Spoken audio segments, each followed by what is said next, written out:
Robert, simple question. Can anybody become rich? I believe so. So this is what I believe. Sure. You know, when you and I go to the supermarket and we buy a carton of milk, we always check for the expiration date. But most people do not check for the expiration date on their brains. Too many people look at, well, what's going to happen to me? When you look at the big picture, you're also going to know that when something bad happens, something good's going to happen. But you got to prepare for whatever is coming. If you think the next 20 years will be like the last 20 years, you're going to get creamed. In every one of us is a poor person. There's still a poor person inside me. And I still go to the supermarket and say, oh, Crest is on sale or Colgate's on sale.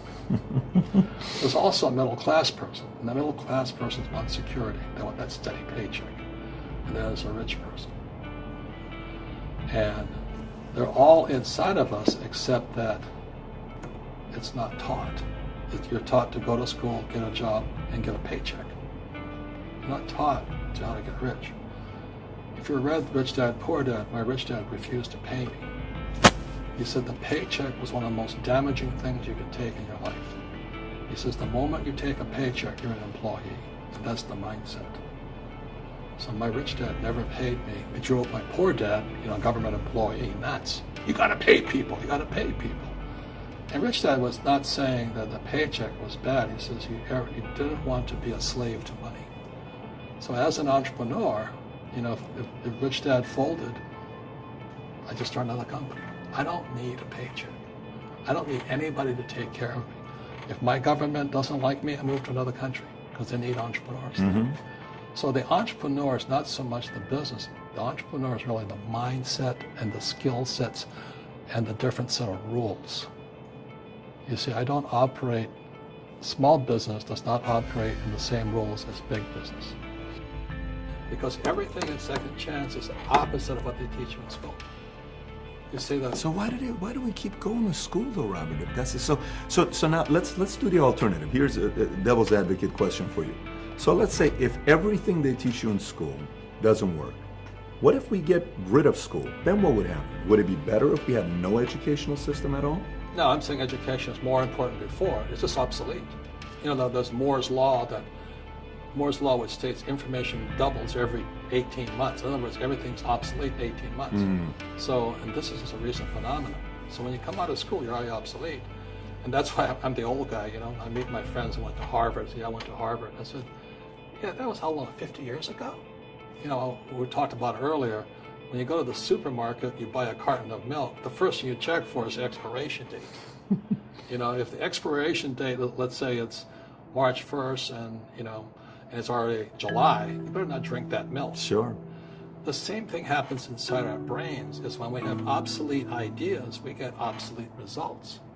So what's happening for most people, the idea of going to school, getting a job, working hard, saving money, getting out of debt, buying your house because it's an asset, investing for the long term, is obsolete. The world has changed. Entrepreneurs have one thing in common. They keep going. They'll change the rules. They'll reinvent the rules. They don't just take one answer. So a real entrepreneur, it really makes no difference which country you're in.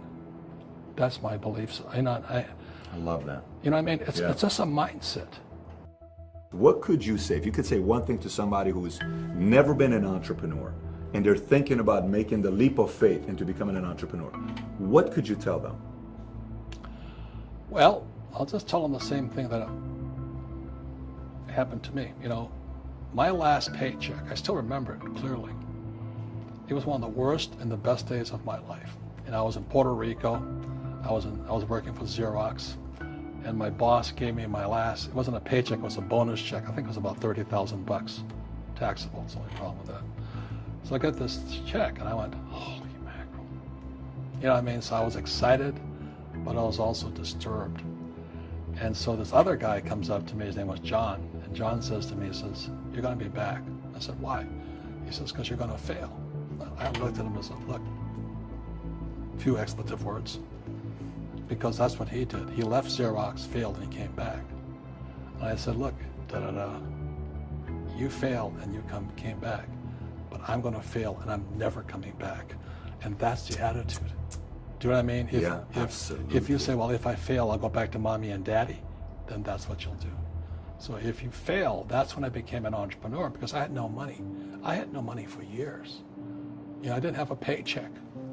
But that's what my rich dad encouraged me to do. He says, when you don't have this paycheck, you get hungrier, smarter, and it's a test of your character. Will you become a crook? Will you become dishonest? Will you cheat and steal? Or will you become a better human being? So really, that's the benefit of becoming an entrepreneur, is you really find out who you are when you don't have anything. If you're an entrepreneur and you're going to be a big entrepreneur, leadership skills and communication skills are more important than a law degree.